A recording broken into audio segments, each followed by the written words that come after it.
Mote ho nia monte hei hi le hei kat ni hei anu hi om le hei zeti dang ho kat ni chuan kalang em leng ni tiro sata ni muta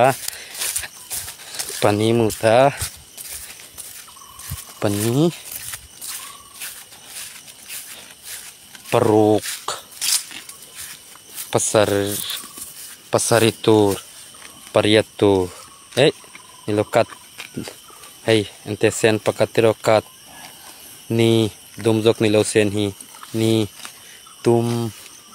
li chuan so lai sen hi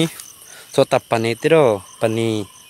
so lai abar nungjoka pani hi pani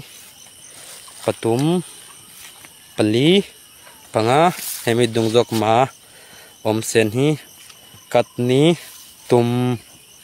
li nga ruk ala pakati ko le yom mumya lo ni mo hemit la ka hian